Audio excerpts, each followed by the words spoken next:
Hi, bei mir gibt es heute mal wieder eine Filmmaking-Business-Folge und zwar geht es heute um das Thema Preisgestaltung. Ich werde also erklären, wie ich meine Preise für die Videos kalkuliere, an was man alles denken muss und so weiter. Ich wünsche viel Spaß mit dem Video. Los geht's!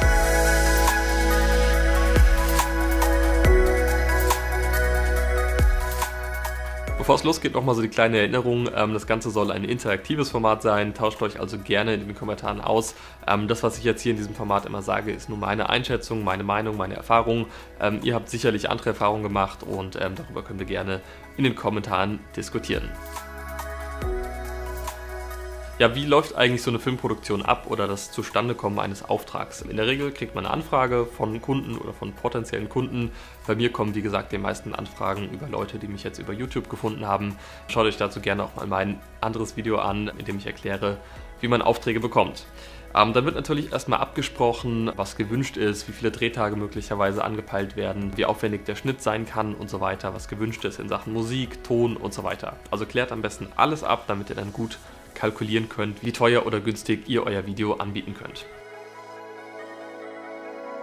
Bei der Kalkulation halte ich mich immer an zwei Sachen. Die erste Sache ist, macht es nicht zu kompliziert und zu detailliert. Ich kenne Leute, die rechnen jedes Objektiv, jede Kamera, jedes Kabel und so weiter, war jetzt ein bisschen übertrieben, aber ihr wisst, was ich meine, ab und das macht das Ganze dann viel zu unübersichtlich. Also haltet das Ganze übersichtlich, schreibt nicht zu viele Positionen auf das Angebot drauf, aber seid trotzdem transparent und beschreibt so gut es geht alle Positionen, aber macht es eben wie gesagt nicht zu unübersichtlich.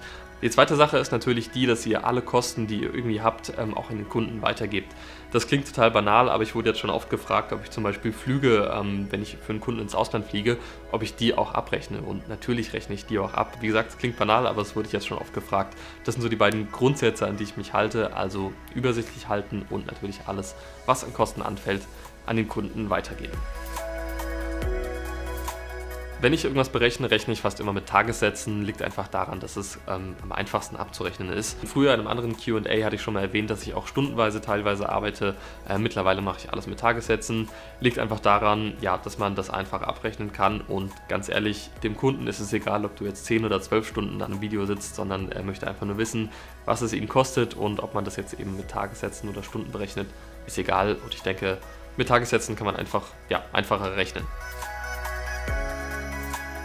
Als erstes fange ich an mit dem Tagessatz als Kameramann und der liegt branchenüblich irgendwo zwischen 500 und 1000 Euro. Klingt jetzt erstmal sehr, sehr viel, wenn man aber selbstständig ist, wird man sehr schnell merken, dass ein Tagessatz von 500 Euro, obwohl es erstmal viel klingt, tatsächlich sehr wenig ist. 1000 Euro ist dann wieder so ein Tagessatz, wo man sagt, okay, da muss man auch erstmal Kunden finden, die einem das bezahlen, deshalb irgendwo die goldene Mitte ist am optimalsten und auch ziemlich anerkannt, branchenüblich. Es kommt natürlich immer darauf an, zum einen, wo man wohnt, wo man herkommt, also andere Bundesländer haben andere Preisniveaus und es kommt darauf an, wie viel Erfahrung man mitbringt, ob man eine Ausbildung hat, was für Equipment man hat und so weiter, wobei das Equipment oft nochmal separat berechnet wird, da komme ich gleich nochmal drauf zu sprechen. Also ich kann jetzt keinen festen Wert nennen, ich möchte meinen Tagessatz auch ungern hier sagen.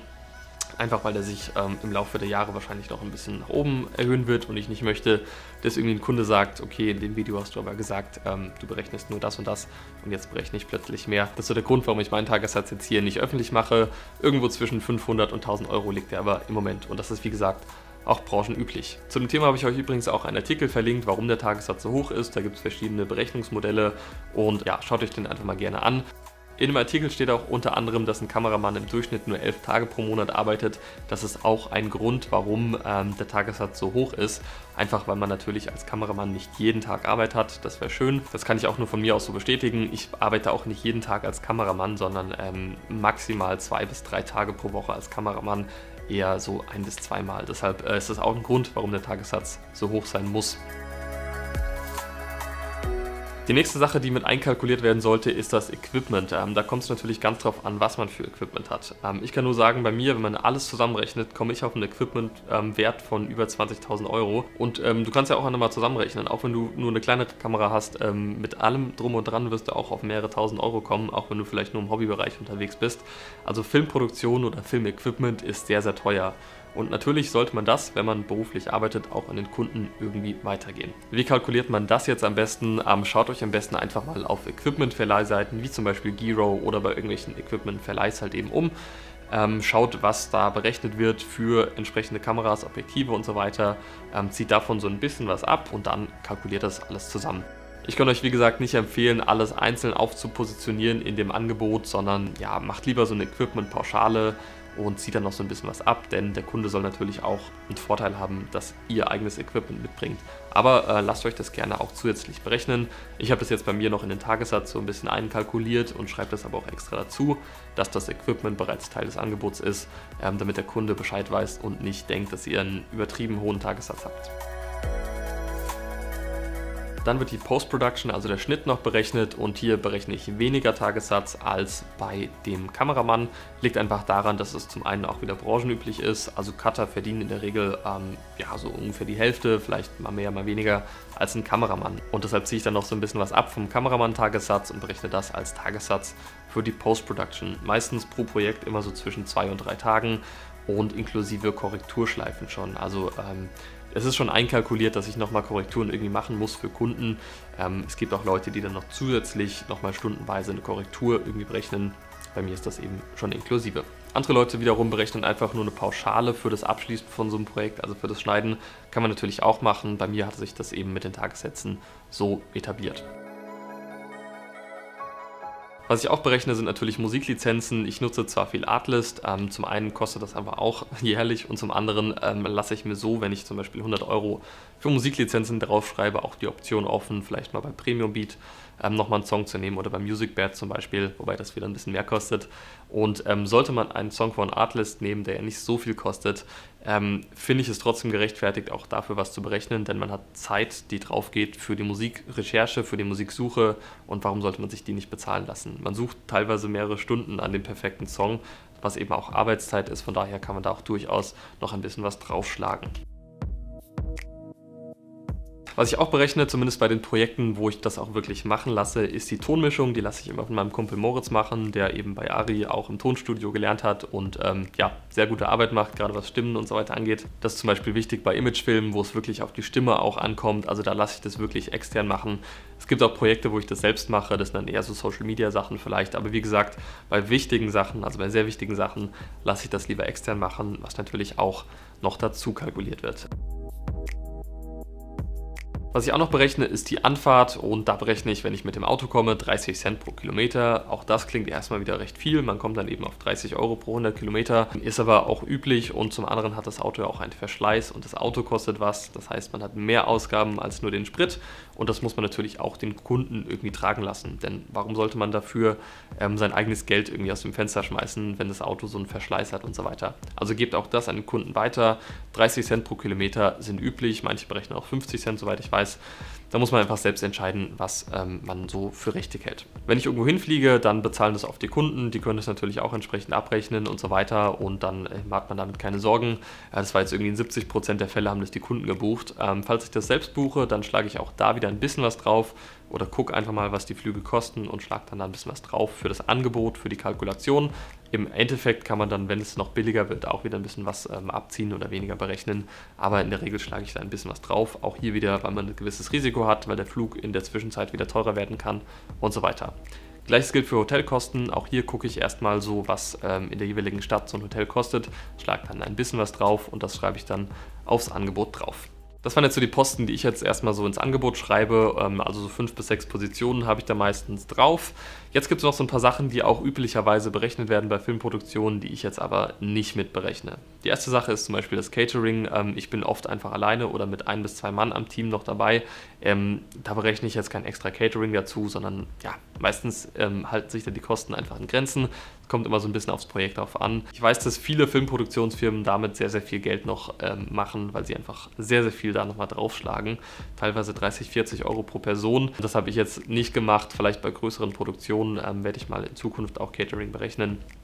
Im Moment bei meinen jetzigen Produktionen habe ich das noch nicht gemacht.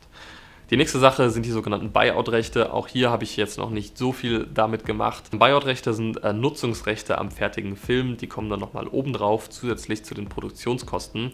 Auch hier habe ich jetzt noch nicht so viel Erfahrung gemacht. Das würde ich vielleicht bei Kinospots oder bei Fernsehwerbespots, wenn ich da mal irgendwas drehen sollte, berechnen. Jetzt bei so Sachen für Web- oder Musikvideos würde ich keine Buyout-Rechte berechnen. Die Ganz einfach, ein Künstler würde jetzt nie irgendwie nochmal 1000 oder 2000 Euro Nutzungsrechte oben drauf zahlen. Da wird er dir den Vogel zeigen. Das funktioniert einfach so nicht. Und die nächste Sache, die ich jetzt auch nicht berechne, die aber auch marktüblich ist, sind Kosten für Speicherplatz. Wenn man vielleicht in Full HD noch filmt mit einer Sony, sehr komprimiert oder so, fallen da nicht so die hohen Kosten an. Aber gerade wenn man jetzt in RAW filmt oder so und so ein Projekt dann auch gerne mal 1 bis 2 Terabyte Speicher hat, sind es natürlich auch Kosten, die ins Gewicht gehen. Und das werde ich in Zukunft wahrscheinlich auch jetzt mal berechnen müssen, weil ja, ist einfach auch viel Geld, was da irgendwie reingesteckt wird, und natürlich sollte auch das der Kunde tragen. Üblicherweise wird es dann jährlich abgerechnet, also der Kunde kann dann entweder sagen, okay, ich brauche das Originalmaterial nicht mehr, du kannst es löschen, oder der Kunde sagt halt eben, wir hätten es ganz gerne nochmal für die Zukunft, und dann kann man eben kleinere Beträge dann jährlich dem Kunden in Rechnung stellen. Das ist wie gesagt marktüblich und werde ich vielleicht halt auch mal so angehen. Was ich auch gleich noch aufs Angebot mitschreibe, sind Bedingungen für dieses Angebot. Zum einen, dass sie mir immer eine Anzahlung geben in Höhe von 30%, bevor es überhaupt losgeht.